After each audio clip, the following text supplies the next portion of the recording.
is going on, ladies and gentlemen? Terrible clap, but a very, very fun gun is what we're going to talk about. It is the GOAT-15 from Mountain Billy Gun Labs. Short version, this is a semi-auto chambered in 22 LR that is 20% smaller than a standard AR-15. It's also the world's lightest AR-15 style firearm. It comes in under 3 pounds.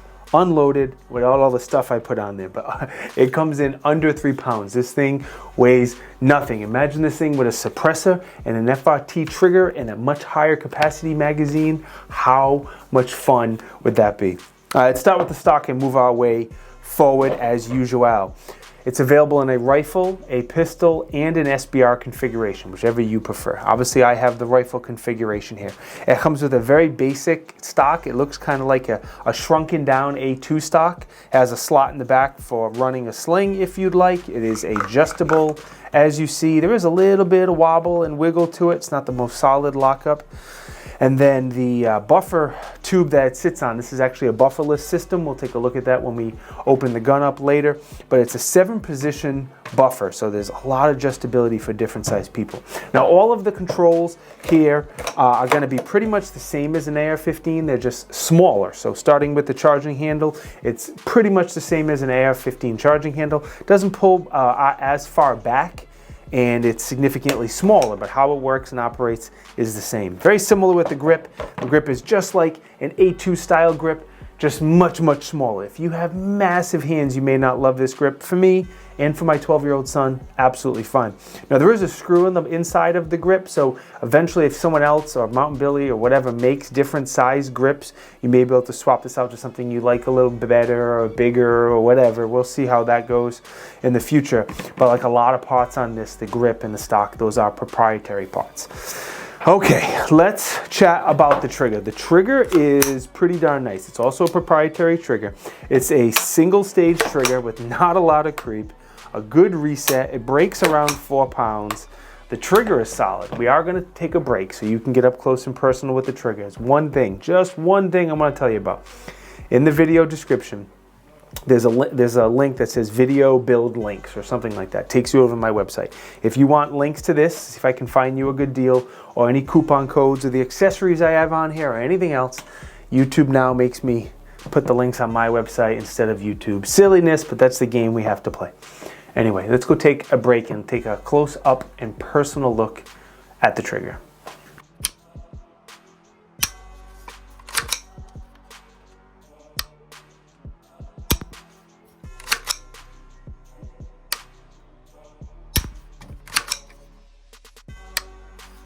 All right, let's talk about the magazines because there's some unique things here to discuss. There's a 1-round magazine and a 10-round magazine. At first, I said, why in the world did you do a 1-round magazine? And then I thought about it. This gun is designed for new shooters, definitely for kids being it's so light. And the thought of putting 10 rounds in a magazine with somebody who's a brand new shooter or maybe nervous or scared of guns or a kid, whatever, this just really promotes safety, and I'm all about that. The magazines are proprietary, so you'll have to get the magazines through them. As of right now, the cost for replacements are $23. It does have a load assist tab on the bottom to make it much easier to load. My son, again, 12 years old, could load these mags no problem all the way full without an issue. And they did tell me they're working on a 25 round magazine, which will be dope. Again, imagine this thing with an FRT trigger and a 25,000 round magazine. That would be fantastic. All right, the magazine release, like everything else, is same as an AR-15, just a little bit smaller. And as you see, it does drop the magazines freely, which is good. Bolt catch, bolt release on the other side. Once again, very similar. Push the bottom. You can lock the charging handle to the rear. Push the paddle and the bolt goes forward. Same as an AR-15, just a little bit smaller. The safety on the left side of the gun looks pretty standard in size between safe and fire. Now, on the other side, if you haven't noticed, it's like a round little wheel. And at first, I'm like, what is this for? Like weird backwards lefty people who maybe are like disabled or something. And then I met Mountain Billy Gun Lab at a show, and they explained it for me. It's a locking safety. So you pick it up, you twist it, and push it back down, and it locks the safety in place so you cannot take the safety off. It'd be very unlikely that you accidentally disengage the safety. So I am A-okay with this. But once again, being who this gun is designed for kids, for training, for new shooters, for backpacking and property stuff, I love that feature. I think that makes more sense on this gun than any other type of gun. So dope, dope, dope feature. I'm happy they included it. All right, your lower, your upper, and your handguard are all polymer, including the buffer tube. Actually, the upper and the handguard are monolithic. For you cops and Marines out there, monolithic means one piece. Just a fancy way of saying one piece. It's a one piece upper. It does have a small shell deflector. You have a little bit of a frame around the magazine release. And then we will take this gun apart here in just a second, but you'll notice it's not a standard pin. You actually need a small Torx wrench and a flathead screwdriver, and you unscrew it, take it out, and then you're good to go. Moving on up to the top of the gun, it does have a Picatinny rail all the way across the top of the upper and the handguard, so you can add a light or an optic like I did. On the handguard itself, on 3, 6, and 9, you have M-lock, so if you want to add a bipod or, again, a light or whatever doohickey thing, you can do that very easily. The barrel underneath, it's a 16-inch barrel on this particular one, 1 in 16 twist, and very, very happy to say that the threads are 1/2 by 28. And again, this thing is just dying, calling, screaming to be suppressed. The material is chrome moly vanadium, which is very good. I didn't see the type of chrome moly vanadium. I'm going to assume it's 4140. 4100, something along those lines, maybe 4150, but I'd be surprised. But either way, it's a 22. There's not a ton of pressure. There's a good thickness to the barrel, and I don't think that's going to be an issue at all. All right, disassembling this for cleaning and maintenance. Again, you're going to use a little Torx Allen, whatever, on one side. You're going to use a flathead screwdriver on the other. Once this review is over, I'll probably put a little bit of non-permanent Loctite on there. Not that these screws backed out at all, but I like using Loctite on stuff. You look at the buffer, again, it's a bufferless system, so there is no spring or anything in there. Draw your attention over to the trigger. It looks just like an AR-15 trigger, just smaller like everything else on this gun. So, and then the charging handle, once again, a little smaller. Besides that, the same. Take a look at the BCG and how it works. Other companies have done kind of similar things to this. For the 100th time, it's just smaller than other companies. What I actually want to compare this to is an AR-15 BCG, BCG from a Smith & Wesson M&P 1522, the CMMG conversion kit for a 22 LR, and then finally the GOAT-15 BCG, so you can get an idea of the different sizes and how they all work. All right, up here on the screen, they're going to be the dimensions, weight, and all that usual stuff we talk about. It's going to be between 27 and 30 inches, depending on where you have the stock. Again, it comes in under 3 pounds unloaded with all this crap I put on there. And then the price is going to be like $430 to $470-ish. At the time I'm making the video, that will change. $430 to $470, depending on the version and where you get it.